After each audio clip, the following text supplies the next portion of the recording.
안녕하세요. 우리 사연 나누기의 에스더입니다. 오늘은 많은 시니어 분들이 공감하실 수 있는 현실적인 이야기를 가지고 왔습니다. 바로 정년퇴직 후 재취업에 대한 이야기입니다. 100세 시대라고 하지만 정작 60세가 넘어서 일자리를 구하는 것은 결코 쉬운 일이 아닙니다. 평생 한 분야에서 전문성을 쌓아왔지만 새로운 일터에서는 다시 초보자가 되어야 하는 현실. 그리고 그 과정에서 마주하게 되는 예상치 못한 어려움들. 오늘의 주인공은 25년간 금융업에 종사하다 정년퇴직한 62세 박준호 씨입니다. 용접, 지게차, 보일러 기술까지 배우며 새로운 도전을 시도했지만 현실은 생각보다 녹록지 않았습니다.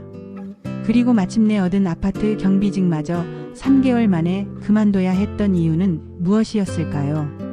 그리고 그 좌절 속에서 어떻게 새로운 행복을 찾게 되었을까요? 시니어 재취업의 냉혹한 현실과 그 속에서 찾아낸 지혜로운 대안에 대한 이야기를 들어보겠습니다. 지금부터 박준호 씨가 직접 들려주시는 이야기입니다. 안녕하세요. 저는 올해 62세가 된 박준호라고 합니다. 지난해 25년간 다녔던 은행에서 정년퇴직을 했습니다. 사실 퇴직 준비는 미리 했다고 생각했어요. 퇴직금도 받았고 연금도 있고 그래도 몇 년은 버틸 수 있을 거라고 생각했거든요. 하지만 막상 퇴직하고 나니까 생각과 달랐어요. 매달 나가는 고정비만 200만 원이 넘더라고요. 아파트 관리비, 보험료, 통신비, 생활비 이런 것들을 계산해 보니까 퇴직금만으로는 몇 년 못 버틸 것 같았어요. 더 큰 문제는 시간이었어요. 25년간 매일 아침 7시에 나가서 저녁 7시에 들어오는 생활을 했는데 갑자기 할 일이 없으니까 하루가 너무 길더라고요. 처음 한두 달은 그동안 고생했으니 좀 쉬자 했는데 시간이 지날수록 불안해지기 시작했어요. 이대로 계속 놀고 있을 수는 없다. 뭔가 해야 한다는 생각이 들었죠. 그래서 재취업을 결심했습니다. 자영업을 할 생각은 처음부터 아예 없었습니다. 현재 너무나도 불경기라서 자영업으로 자리 잡기는 어려울 것 같았고 자신도 없었습니다. 처음에는 같은 금융업계를 알아봤어요. 25년 경력이니까 어딘가에서는 써주지 않을까 생각했거든요. 하지만 현실은 달랐어요. 나이가 62세라는 게 가장 큰 걸림돌이었습니다. 경력은 충분하지만 연세가 라는 말을 수없이 들었어요. 보험 설계사나 대출 상담사 같은 일도 알아봤지만 수수료로만 생활하기에는 너무 불안정했어요. 게다가 젊은 사람들과 경쟁해야 하는 상황에서 제가 경쟁력이 있을 것 같지도 않았고요. 그때 아내가 다른 분야도 알아보는 게 어때라고 하더라고요. 그래서 고용센터에 상담을 받으러 갔어요. 상담사분이 요즘 시니어들이 많이 배우는 기술들이 있다면서 용접, 지게차, 보일러 같은 기술 교육을 추천해 주시더라고요. 나이가 좀 있어도 기술만 있으면 일할 곳이 있다고 하시면서요. 그래서 마음을 먹었어요. 60이 넘었어도 새로운 걸 배울 수 있다. 한번 해보자. 25년 금융업계 경력에도 불구하고 나이라는 벽에 부딪힌 현실. 하지만 포기하지 않고 새로운 분야에 도전하기로 결심한 박준호 씨의 이야기가 이어집니다. 첫 번째로 용접 기술을 배우기 시작했어요. 고용센터에서 지원해주는 3개월 과정이었는데 정말 열심히 했습니다. 그런데 생각보다 어려웠습니다. 우선 체력적으로 힘들었어요. 용접복을 입고 몇 시간씩 서서 작업하는 게 20대, 30대들도 힘들어하는데 62세인 제가 따라가기는 정말 어려웠어요. 그리고 손목, 어깨가 아프기 시작했습니다. 젊을 때부터 사무직을 했던 몸이 갑자기 육체 노동을 하니까 여기저기 아픈 거예요. 하지만 그것보다 더 힘든 건 기술을 익히는 것이었습니다. 젊은 사람들은 두세 번 보여주면 금방 따라하는데 저는 아무리 해도 깔끔하게 안 되더라고요. 강사님도 처음에는 나이가 있어도 열심히 하시는구나 하시다가 나중에는 조금 더 연습이 필요하시겠어요 하시는 게 보였어요. 3개월 과정을 마치고 자격증은 땄지만 솔직히 현장에서 바로 일할 수준은 아니었어요. 그래도 실전에서 배우면 되겠지 생각하고 용접 관련 일자리를 찾아봤어요. 그런데 현실은 더 가혹했습니다. 용접 일자리는 대부분 건설 현장이나 공장인데 경력자 우대라고 되어 있더라고요. 신입을 뽑는다고 해도 35세 이하 우대라든지 몇 군데 면접을 봤는데 자격증은 있지만 경력이 없으시네요. 나이가 좀. 이런 반응이었어요. 한 곳에서는 일단 3일 정도 해보시고 맞으면 계속 하시죠라고 해서 갔는데 하루 만에 죄송합니다라는 연락을 받았어요. 그래서 두 번째로 지게차 자격증을 땄어요. 이건 좀 나을 것 같다 생각했거든요. 실제로 쿠팡 등 물류센터나 창고에서 지게차 기사를 많이 구한다고 하더라고요. 지게차 교육은 용접보다는 수월했어요. 그래도 운전은 오랫동안 해왔으니까요. 그래도 꼬박 3개월에 걸쳐 자격증을 땄습니다. 그런데 막상 일자리를 구해보니 여기도 마찬가지였어요. 야간 근무 가능자, 2교대 근무 가능자. 이런 조건들이 있더라고요. 제가 고혈압이 있어서 야간 근무는 어려웠습니다. 그리고 일부 업체에서는 면접도 없이 나이만 듣고 죄송합니다 하더라고요. 마지막으로 보일러 기능사도 도전했습니다. 이거라도 되면 하는 마음으로요. 보일러 교육은 정말 어려웠습니다. 이론도 복잡하고 실기도 정밀해야 하고 젊은 친구들도 헉헉거리는데 저는 정말 죽을 맛이었어요. 두 번 떨어지고 세 번째에 겨우 땄어요. 그 과정에서 스트레스로 잠도 못 자고 아내한테도 짜증을 내고 정말 힘들었어요. 자격증을 따고 나서 보일러 관리 일자리를 찾아봤는데 여기는 더 가혹하더라고요. 상주 근무, 24시간 대기, 경력 3년 이상. 그리고 급여도 생각보다 많지 않았어요. 월 250만 원 정도인데 상주 근무에 24시간 대기면 시간당으로 계산하면 최저임금도 안 되는 수준이었습니다. 그때 많이 실망했습니다. 내가 뭘 하고 있는 건가? 25년을 금융업에서 일했는데 은퇴했다고 할 수 있는 일이 이렇게 없나? 그런 생각들이 들었어요. 새로운 기술을 배우려는 의지는 충분했지만 나이와 경험 부족이라는 현실의 벽은 높았습니다. 체력적 한계와 함께 취업시장의 냉혹함을 경험하게 되었습니다. 그래도 포기하고 싶진 않았습니다.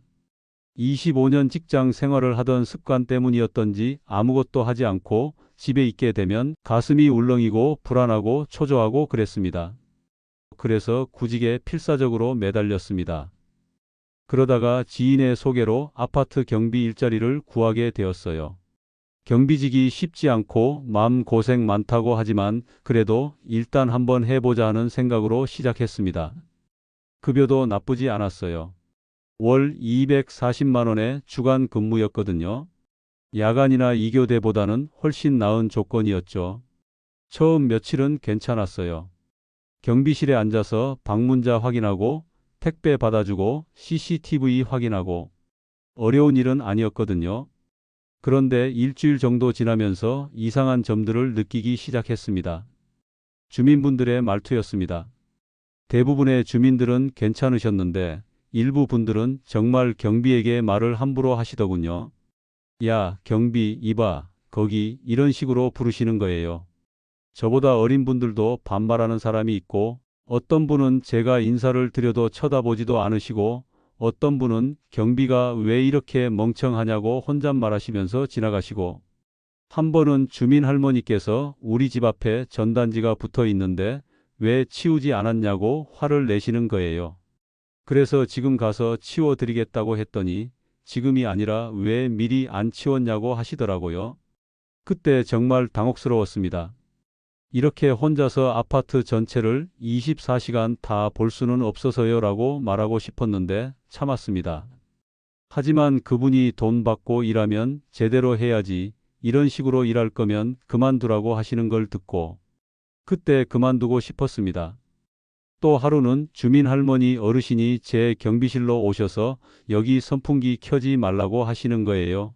그래서 이 더위에 에어컨도 아니고 선풍기도 안 켜면 어찌 견디겠냐고 말씀드리니 그게 다 우리가 내는 전기세인데 가만히 앉아서 뭐하러 선풍기는 켜고 있냐고 부채 없냐고 하시는 겁니다. 알겠다고 대답했습니다. 더 이상 얘기하고 싶지 않더군요. 결정적인 것은 주차 문제였습니다. 새로 이사 오는 집이 있었는데 야간 근무자가 미리 이삿짐 차량이 세워져야 할 자리에 미리 안내문을 붙이고 전날 다른 곳으로 주차 유도를 했어야 했는데 미처 하지 못하고 퇴근을 해서 제가 아침에 연락을 해 사과드리면서 차량 이동을 정중히 부탁했는데 내려오신 주민분이 일을 이따위로 하느냐, 머리에 뭐가 들었냐, 그러니 그 나이 먹고 경비질이나 하고 앉았는 것 아니냐 한심하다. 관리실 얘기해서 다 잘라버리겠다 등 온갖 욕설과 막말을 해대더군요. 나이가 40대 중반이었습니다. 미리 안내를 못한 우리도 잘못이 있어 몇 번이고 사죄드리면서 이런 일 없도록 하겠다고 하는데도 소리를 질러가며 막무가내였습니다. 다른 주민분이 말려주시고 이삿짐 차가 들어오면서 간신히 멈추었습니다. 실제로 당시 관리사무소에서 혹독하게 문책당했습니다.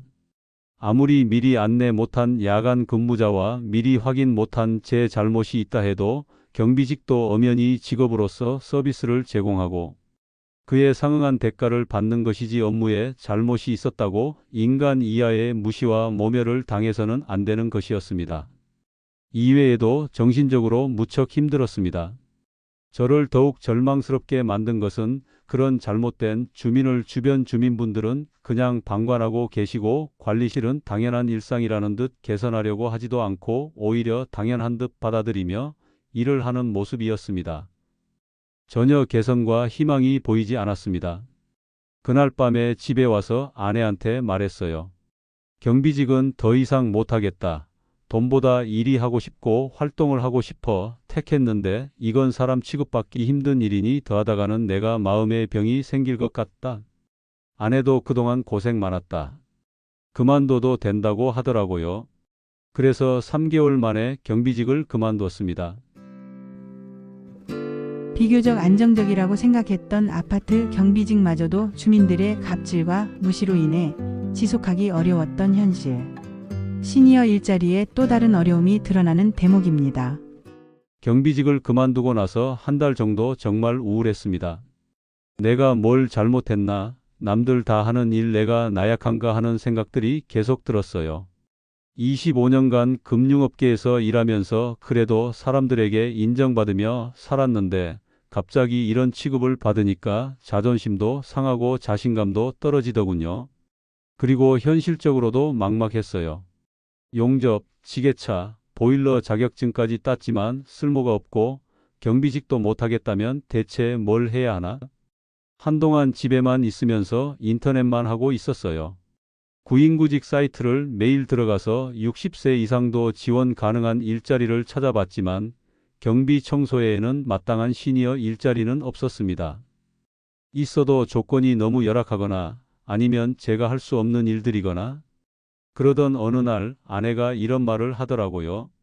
여보, 우리가 꼭 예전처럼 많이 벌어야 하나? 조금 적게 벌고 조금 적게 써도 되지 않을까? 그때 처음으로 생각해 봤어요. 왜 나는 끊임없이 일자리를 찾고 계속 자격증을 따려 하나? 넘조급증과 강박증을 갖고 있는 것은 아닌가? 대략 계산해 보니 제가 경비일 할 때보다 집에 있으면서 나가는 돈이 훨씬 적었어요. 출퇴근비도 없고 점심값도 안 나가고 회식비나 커피값 같은 것들도 없고 그리고 스트레스가 줄어드니까 몸도 많이 나아졌어요. 경비일 할 때는 혈압도 높아지고 잠도 잘 못 잤는데 집에 있으니까 건강해지는 게 느껴지더라고요. 그럼 굳이 스트레스 받으면서 일할 필요가 있을까 하는 생각이 들기 시작했어요. 그래서 우리 가계부를 다시 정리해 봤어요. 진짜 필요한 지출만 남기고 나머지는 다 줄여봤습니다. 우선 차를 팔았어요. 매월 유지비만 30만 원씩 나가는데 사실 대중교통을 이용해도 충분하더라고요. 통신비도 줄였어요. 무제한 요금제 쓸 필요 없이 알뜰 요금제로 바꾸고 집 인터넷도 속도 낮은 걸로 바꿨어요. 보험도 정리했어요. 중복되는 보험들 정리하고 정말 필요한 것만 남겨두니까 월 30만 원 정도 줄일 수 있었습니다. 외식도 줄였어요. 예전에는 가끔 주말에 외식했는데 이제는 집에서 같이 요리해서 먹어요. 오히려 더 건강하고 맛있더라고요. 이렇게 하니까 월 생활비가 120만 원 정도로 줄어들었어요. 예전의 절반 수준이죠. 그러면서 깨달았습니다. 아, 많이 벌려고 애쓰지 말고 적게 써서 행복하게 살 수도 있겠구나. 미니멀 라이프가 답이다. 가볍게 살자 하는 생각이 들었습니다. 좌절의 시간이 오히려 새로운 관점을 찾는 계기가 되었습니다. 많이 버는 것이 아닌 적게 쓰는 것에 집중하기 시작한 박준호 씨의 변화가 시작되었습니다. 생활비를 줄이고 나니까 마음이 한결 편해졌어요. 꼭 벌어야 한다는 강박에서 벗어나니까 다른 것들이 보이기 시작했어요. 우선 시간이 정말 많아졌어요. 출퇴근하고 일하고 스트레스 받느라 소모했던 시간들이 고스란히 제 것이 된 거죠. 그 시간을 어떻게 쓸지 고민하다가 예전에 하고 싶었던 것들을 하나씩 해보기로 했어요. 첫 번째로 운동을 시작했습니다. 헬스장은 돈이 드니까 집 근처 공원에서 걷기 운동을 시작했어요. 처음에는 30분도 힘들었는데 지금은 2시간씩 걸어요. 걸으면서 생각도 많이 하고 계절의 변화도 느끼고 이런 게 진짜 여유구나 싶었습니다. 두 번째로 독서를 시작했어요. 도서관에 가서 책을 빌려 읽는데 젊었을 때 읽고 싶었지만 바빠서 못 읽었던 책들을 하나씩 읽어나가고 있어요. 특히 철학책이나 에세이를 읽으면서 인생이 뭔가, 행복이 뭔가에 대해 많이 생각하게 됐어요. 세 번째로 요리를 배웠습니다. 아내가 이제 시간 많으니까 요리도 배워보라고 해서 시작했는데 생각보다 재미있더라고요. 유튜브 보면서 간단한 요리부터 배우기 시작해서 지금은 제법 그럴듯한 음식도 만들고 있습니다. 아내도 좋아하고 저도 뿌듯하고. 네 번째로 동네 봉사활동을 시작했어요. 복지관에서 어르신들 밥을 나눠드리는 봉사인데 일주일에 2번 정도 가요. 처음에는 내가 봉사를 받아야 할 나이 아닌가 싶었는데 60은 애더라고요. 해보니까 정말 보람 있었습니다. 저보다 더 어려운 상황의 어르신들을 보면서 감사한 마음도 생기고요. 그리고 가장 좋은 건 아내와 함께 보내는 시간이 늘어났다는 겁니다. 예전에는 주말에도 피곤해서 집에서 쉬기만 했는데 이제는 같이 산책도 하고 영화도 보고 전시회도 가고 아내가 결혼하고 이렇게 많은 시간을 함께 보내는 건 처음이다라고 하더라고요. 그 말을 들으니까 마음이 따뜻해졌습니다. 지금 제 하루는 이래요. 아침 7시에 일어나서 공원에서 1시간 산책하고 집에 와서 아내와 함께 아침 식사해요. 그리고 독서하거나 요리 연습하고 오후에는 봉사활동 가거나 아내와 함께 시간을 보내요. 저녁에는 같이 TV 보면서 이야기하고 일찍 잠자리에 듭니다. 정말 평범하고 단순한 하루지만 스트레스가 없고 마음이 편합니다. 예전에는 돈을 벌어야 한다, 성공해야 한다, 인정받아야 한다는 생각에 사로잡혀 있었는데 이제는 그런 것들이 별로 중요하지 않다는 걸 깨달았어요. 정말 중요한 건 건강하고 스트레스 없이 사랑하는 사람과 함께 평화롭게 사는 거더라고요. 그리고 무엇보다 자존감이 회복됐습니다. 일할 때는 계속 무시당하고 스트레스 받으면서 내가 이런 취급받을 사람인가 하는 생각이 들었는데 이제는 아무도 저를 무시할 수 없어요. 제가 저를 존중하고 있으니까요. 경제적으로는 빠듯하지만 마음은 더 풍요로워진 것 같습니다. 돈이 조금 적어도 걱정되지 않습니다. 필요한 만큼은 있으니까요. 그리고 이런 생활을 하면서 깨달은 게 하나 더 있어요. 우리가 생각하는 것보다 훨씬 적은 돈으로도 행복하게 살 수 있다는 겁니다. 중요한 건 얼마를 버느냐가 아니라 어떻게 쓰느냐, 그리고 무엇을 소중하게 생각하느냐인 것 같아요. 이제는 누군가가 일자리를 소개해줘도 정중히 거절합니다. 물론 모든 사람에게 이런 방식이 맞는 건 아닐 거예요. 하지만 지금 우리나라처럼 자영업 창업도 어렵고 시니어에게 양질의 일자리가 주어지지 않는다면 너무 애써서 저처럼 재취업을 하려 시간 낭비하기보단 일단 시간의 여유를 갖고 재충전 시간을 갖고 미니멀하게 조금은 느리게 삶을 살아가다 보면 내가 원하는 또 잘하는 일을 만나게 될 것이라는 희망을 갖습니다. 저와 같은 상황의 다른 시니어분들도 한 번쯤은 생각해 볼 만한 일인 것 같습니다. 저는 이제 정말 행복합니다. 많은 시행착오 끝에라도 이런 깨달음을 얻을 수 있어서 감사하고 있습니다. 박준호 씨의 솔직하고 현실적인 이야기였습니다.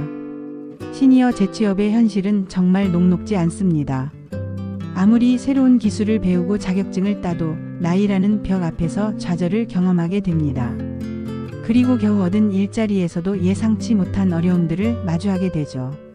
하지만 박준호 씨의 이야기에서 우리가 주목해야 할 점은 관점의 전환입니다. 많이 버는 것에서 적게 쓰는 것으로, 경쟁에서 평화로, 성공에서 행복으로 시선을 돌린 것이죠. 미니멀 라이프는 단순히 물건을 적게 가지는 것이 아닙니다. 정말 중요한 것이 무엇인지 알고 그것에 집중하는 삶의 방식입니다. 박준호 씨는 건강, 가족과의 시간, 평화로운 일상이 돈보다 더 소중하다는 것을 깨달으셨습니다. 물론 모든 시니어분들이 이런 선택을 할 수 있는 것은 아닙니다. 경제적 여건이나 가족 상황에 따라 어쩔 수 없이 일해야 하는 분들도 계십니다. 그런 분들께는 박준호 씨의 이야기가 또 다른 부담이 될 수도 있겠죠. 하지만 적어도 한 가지는 분명합니다. 나이가 든다고 해서 새로운 선택이 불가능한 것은 아니라는 것. 그리고 행복의 기준은 남이 정하는 것이 아니라 자신이 정하는 것이라는 점입니다. 시니어 일자리 문제는 개인의 문제를 넘어 우리 사회가 함께 해결해야 할 과제입니다. 나이에 대한 편견을 없애고 시니어들의 경험과 지혜를 존중하는 문화를 만들어가야 합니다. 동시에 시니어 개개인도 다양한 선택지를 생각해 볼 필요가 있습니다. 반드시 젊을 때와 같은 방식으로 살아야 한다는 고정관념에서 벗어나 자신만의 행복한 삶의 방식을 찾아가는 것이 중요합니다. 박준호 씨처럼 미니멀 라이프를 선택할 수도 있고, 새로운 분야에 도전할 수도 있고, 봉사활동을 통해 보람을 찾을 수도 있습니다. 정답은 없습니다. 각자에게 맞는 길이 있을 뿐입니다. 현재 재취업으로 고민하고 계신 시니어분들께는 박준호 씨의 이야기가 새로운 관점을 제공해 드렸으면 합니다. 그리고 아직 그 시기가 오지 않은 분들께는 미리 준비할 수 있는 시간이 되었으면 좋겠습니다. 무엇보다 기억해 주세요. 나이는 숫자일 뿐이고 진정한 성공은 남이 인정해 주는 것이 아니라 자신이 만족하는 삶을 사는 것이라는 점을 말입니다. 박준호 씨의 미니멀 라이프가 계속 행복하시길, 그리고 비슷한 고민을 하고 계신 모든 분들이 각자만의 행복을 찾아가시길 진심으로 응원합니다. 다음 회에도 여러분의 삶에 도움이 되는 이야기로 찾아뵙겠습니다. 오늘도 건강하고 행복한 하루 되세요. 감사합니다.